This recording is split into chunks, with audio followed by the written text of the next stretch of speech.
What would drive a man to choose the most humiliating death imaginable? Rome is in flames, temples collapsing, homes reduced to ash, and the emperor himself points to the Christians as the cause. At the heart of the chaos stands one man, a fisherman turned leader, defying the most powerful empire on earth. His name was Simon, but history remembers him as Peter, the rock of faith. And when sentenced to die, he makes a request that shocks even his executioners. "Crucify me upside down. I am not worthy to die like my Lord." This is not just a tale of death, but of unshakable faith, defiance against tyranny, and a legacy that outlived emperors. Stay with me, because what happened to Peter will change how you see history forever. The year is 64 AD. Rome, the jewel of the empire, stands in all its splendor, marble temples reaching for the heavens, senators plotting in shadowed corridors, gladiators spilling blood in arenas where thousands cheer. Wealth flows like wine, yet beneath the glittering surface lies cruelty, paranoia, and fear. The emperor Nero rules with fire in his heart and suspicion in his mind. To challenge him is to invite death. But in the cracks of this empire, something unexpected is spreading, whispers of a new faith. Not a faith of golden idols or imperial cults, but of a crucified carpenter, a Messiah who spoke of forgiveness, love, and a kingdom not of this world. In hidden chambers and dark catacombs, men and women gather by candlelight. They sing quietly, pray fervently, and break bread in remembrance of one who was executed on a Roman cross. To the empire, they are nothing. To each other, they are everything. And at the center of these gatherings stands a man the world once overlooked. A fisherman from Galilee, rough, unpolished, impulsive. His name was Simon. But after meeting Jesus, he became Peter, the rock. The disciple who once faltered now leads the church with unshakable resolve. But Rome is watching. To Nero and his officials, this man is no longer just a fisherman, he is a threat. A voice too powerful to silence, a leader too dangerous to ignore. In a world ruled by emperors, one man carried the message of a crucified carpenter.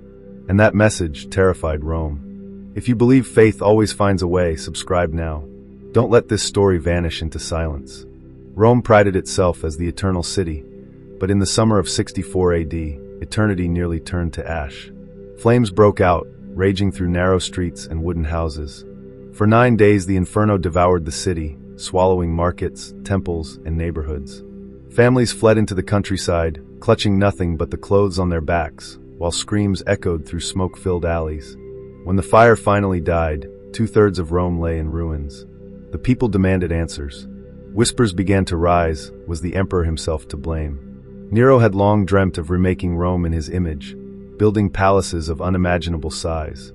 And so suspicion grew that he had lit the city himself. But an emperor cannot stand accused.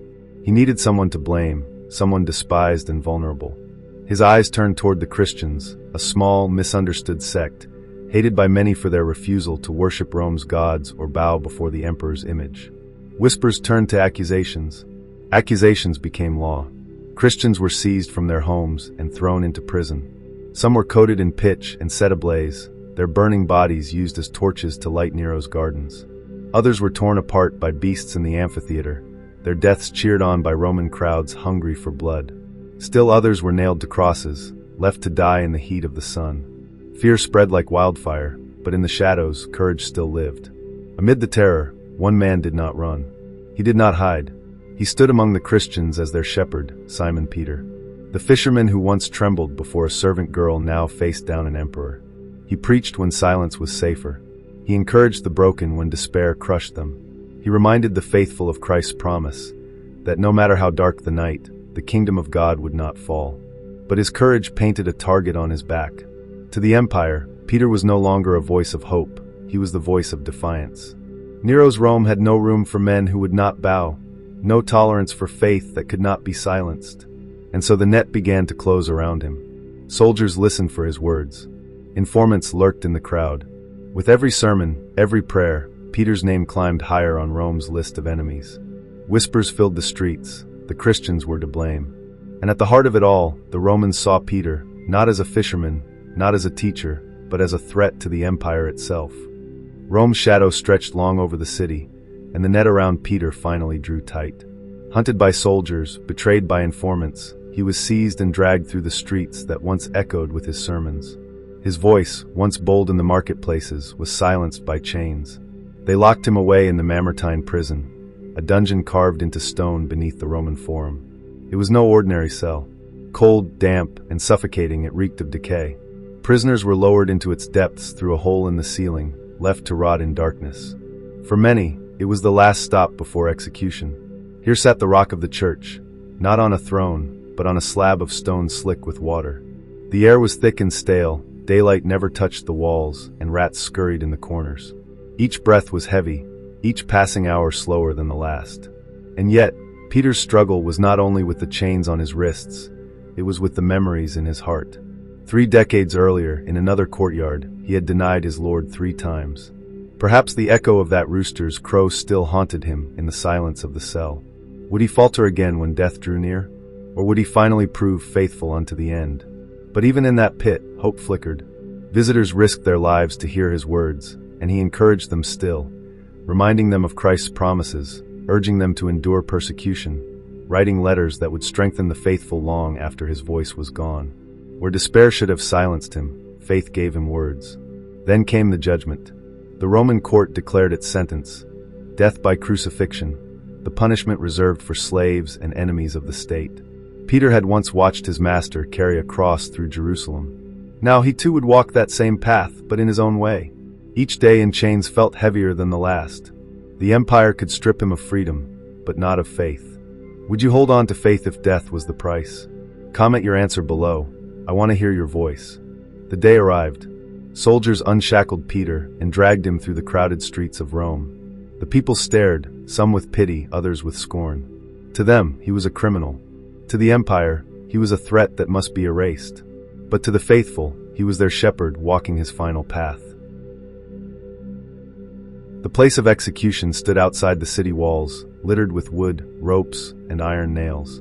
Peter's eyes must have fallen on the beams of the cross, a sight he had seen once before, on a hill in Jerusalem. That memory burned brighter than the sun, his Lord, beaten and bloodied, carrying the weight of the world. The soldiers prepared to nail him to the cross as they had done to so many before. But before they could lift him, Peter spoke. His request was simple, yet staggering. Crucify me upside down. I am not worthy to die in the same manner as my Lord. The executioners laughed, mocking his humility. But they granted it, perhaps out of cruelty, perhaps to make his death more humiliating. They tied him, drove the nails, and turned the cross upon its head. The crowd murmured as the cross rose, its beams inverted, Peter's body hanging downward. His arms stretched toward the earth, his head bowed not in defeat, but in reverence. To the Romans, it was a spectacle. To the Christians watching in secret, it was a sermon, wordless, yet louder than any he had ever preached. Soldiers mocked him, jeering at his weakness. But Peter was no emperor, no conqueror. He was a fisherman, dying a death no emperor would dare accept. In that moment, humiliation became honor, suffering became testimony. His upside-down cross stood not as a symbol of defeat, but of devotion beyond measure. And as his breath grew shallow, the rock spoke one last time, not to condemn, but to bear witness, that faith in Christ could not be silenced by iron nails or imperial decrees. The cross rose, but it did not face the sky. In his final breath, Peter proved that faith cannot be silenced, not by fire, not by sword, not even by Rome itself. If this moment moves you, don't scroll past. Subscribe now, because stories like this must never be forgotten. Rome believed Peter's death would silence the movement, but instead his blood watered its roots. From the shadows of persecution, Christianity spread like wildfire across the empire. The more Rome tried to crush it, the faster it grew. The courage of martyrs inspired the fearful. Their suffering gave strength to the weak. What emperors saw as weakness, the world came to see as unshakable power. Peter's body, according to tradition, was buried on Vatican Hill. For years, Christians risked their lives to visit his tomb, kneeling in secret, whispering prayers over the soil where the rock had fallen. Generations later, that very ground would be crowned with one of the grandest buildings in history, St. Peter's Basilica, standing as a monument not to emperors, but to a fisherman who once walked the shores of Galilee. And what of Nero? His empire rotted from within. His reign ended in disgrace, his name remembered not for glory, but for cruelty. His palaces turned to ruins, his monuments to dust. But Peter's testimony did not crumble. His story lived on in the hearts of millions, outlasting legions, kingdoms, and empires.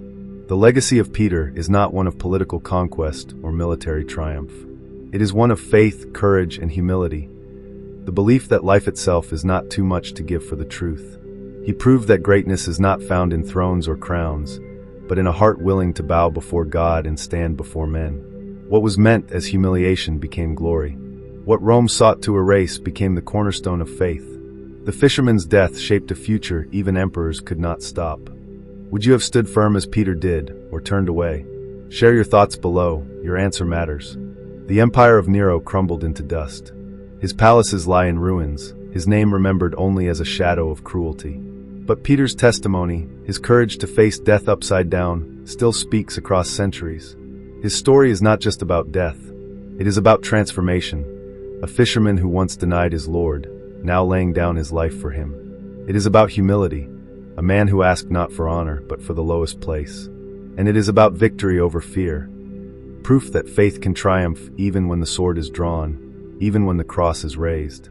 Empires rise and fall. Kings and emperors fade into history. But faith endures.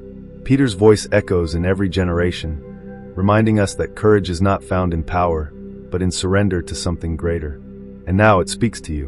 What would you choose in his place? Silence or faith? Would you stand firm when the fire rages, when the world turns against you, when your life itself hangs in the balance? Peter chose the cross. What will you choose? If you believe his story still matters, subscribe now.